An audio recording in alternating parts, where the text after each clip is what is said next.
Good afternoon, respected teachers. I'll be presenting an interesting case of infantile liver failure with secondary hemophagocytic lymphohistiocytosis. We had a 2-month-old child who presented to us with a history of gradually progressive abdominal distension for 15 days, with high-grade fever for 7 days, along with symptoms of encephalopathy in the form of irritability, refusal to feed, and lethargy. He also had tachypnea and difficulty breathing. All this in the background of failure to thrive since birth. He had no history of jaundice, bleed from any site, or any other symptomatology suggestive of metabolic liver disease. His mother had history of recurrent abortions. Other than that, there was no significant family history. Antenatal and natal history were uneventful. On examination, he had a weight of 4.4 kg. With this weight was with gross ascites, suggesting that he had failure to thrive. His length was also low, and he had significant cervical lymphadenopathy. On per abdomen examination, he had firm hepatomegaly with bilobar enlargement, splenomegaly, and gross ascites was present. Respiratory system examination revealed diffuse Krebs and Wies. So in summary, we had a 2-month-old child with a rapidly progressive anicteric ascites, along with failure to thrive, with a significant history of recurrent abortions in the family, with firm hepatosplenomegaly and significant cervical lymphadenopathy. So we kept a clinical diagnosis of infantile liver failure. Now, the common causes of infantile liver failure in the neonatal age group are neonatal hemochromatosis, hemophagocytic lymphohistiocytosis, and metabolic liver disease. As our child was a little beyond the neonatal age group, the common causes beyond the neonatal age group up to 3 months of age include metabolic liver disease. So in this setting of infantile liver failure with failure to thrive and multiple history of multiple abortions in the mother, we kept the first diagnosis of metabolic liver disease, followed by other diseases. As his presentation was anicteric with ascites, the possibility of tyrosinemia, mitochondriopathy, HFI, and Wolman disease were kept at the top, followed by galactosemia and FAOD. However, since the presentation was anicteric, which is rare in galactosemia was considered to be unlikely, and fatty acid oxidation defects were considered to be unlikely on the basis of firm hepatosplenomegaly, which are usually not seen in these defects. Now we expect neonatal hemochromatosis and HSV hepatitis to manifest soon after birth. As our child had presented later at around 6 weeks of age, these diagnoses were also considered to be unlikely. Sepsis is unlikely to present with gross tense ascites, so it was also considered to be unlikely, and we were left with a presumptive diagnosis of HLH.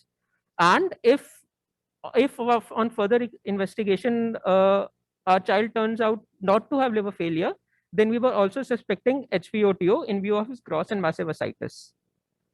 Investigations confirmed our liver failure because the INR was very high. They also revealed anemia along with thrombocytopenia and increased SAP-GGT suggestive of infiltration. USG showed an enlarged liver. However, the echo texture was normal. There was gross ascites, which was confirmed on USG. Imaging did not reveal any adrenal calcification, which is expected in Wolman's disease. And the Doppler studies showed that hepatic vein and IVC were patent, which ruled out HVOTO. Metabolic screen was normal. There was no fasting hypoglycemia. Urine NGRS was normal. There was no increased lactate or CPK, and AFP was also in the normal range. So we were left, and ascitic fluid analysis showed low SAG ascites, which was suggestive of infection. We were left with a presumptive diagnosis of HLH. On the 2009, comparing our child with the 2009 criteria of HLH, we saw that the child had fever, splenomegaly, along with hepatitis and cytopenias. A bone marrow was done to look for hemophagocytosis, which showed a 4% hemophagocytes. There was hyperferritinemia. Ferritin value was 1100 micrograms per liter.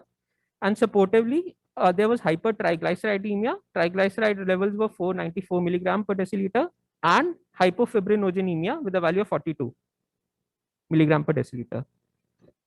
So in this child, we established a diagnosis of HLH. As the child had presented within 2 months of life, primary HLH was a major consideration at the back of the mind. However, we also looked for causes of secondary HLH, in which we did, as viral causes are the most common, we did viral PCRs for EBV, CMV, dengue, and HIV, which turned out to be negative. Blood culture was also negative. However, X-ray revealed a large cavity in the right lung, which was confirmed on CT. We did an FNA of the supraclavicular lymph node, which shows caseous necrosis along with acid-fast bacilli in the background. So this confirmed a final diagnosis of infantile liver failure with secondary HLH, secondary to disseminated tuberculosis. So what should be the treatment protocol in these cases? There is no standardized treatment.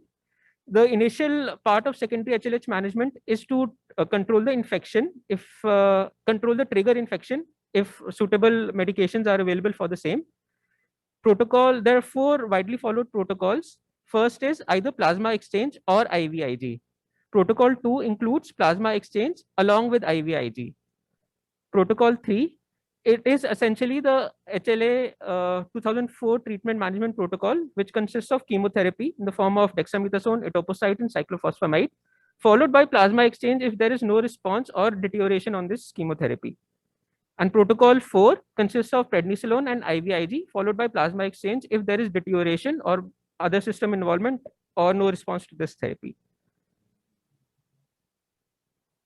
So this is a head-on-head trial between the 4 protocols, which found that in patients who had received chemotherapy, that is HLA 2004 protocol, survival was 50% as compared to 100% in those who were managed on the basis of IVIG, plasma exchange, and steroids. This can be attributed because chemotherapy can lead to a greater risk of sepsis in those who have infection-related HLH, and probably because secondary HLH does not require the level of immunosuppression which is recommended for primary HLH treatment. So in our child, we started him on anti-tubercular 4-drug therapy along with prednisolone and IVIG. After receiving 3 doses of IVIG, his INR improved, his cytopenias also improved, and ferritin levels showed a declining trend. However, after 2 weeks, again he developed fever, there was symptomatic deterioration, and ferritin value showed increasing again on the increasing trend. At this time, we did an exchange transfusion, as plasma exchange was not feasible for him because of his low age. We did a double volume whole blood exchange transfusion and added antibiotics, followed which gradually his fever responded, ferritin level also normalized. Final outcome was that fever resolved after 3 weeks, ascites completely resolved, there was decrease in hepatosplenomegaly, a resolution of lymphadenopathy, and complete resolution of lung cavity after 3 months, and on follow-up, he showed improvement in growth. Now, causes of secondary HLH, they include viral, bacterial, and mycobacterial causes. However, there is considerable overlap between familial HLH and the secondary HLH. It is thought that these bacteria and viral infections only trigger an underlying familial HLH and manifest the disease. There are scarce reports of tuberculosis leading to secondary HLH. On extensive search of literature, we could find only 14 such case reports in the pediatric age group where tuberculosis had led to a secondary HLH. And out of the 14 such cases, 6 were reported from India. This suggests that because India shares almost 26% of the burden of tuberculosis across the world, even a uncommon manifestation of a common disease will find the presentation. 11 of the 14 had disseminated tuberculosis out of the published case report. However, in none of these patients, ALF had been precipitated by the secondary HLH. Now, the take-home message is that HLH is a common cause of infantile liver failure, and we should do a meticulous search for all the triggers of HLH. And if we find a trigger which can infectious trigger which can respond to antibiotic or anti-tubercular therapy, that can be rewarding. And timely diagnosis and management can lead to a favorable outcome. Thank you.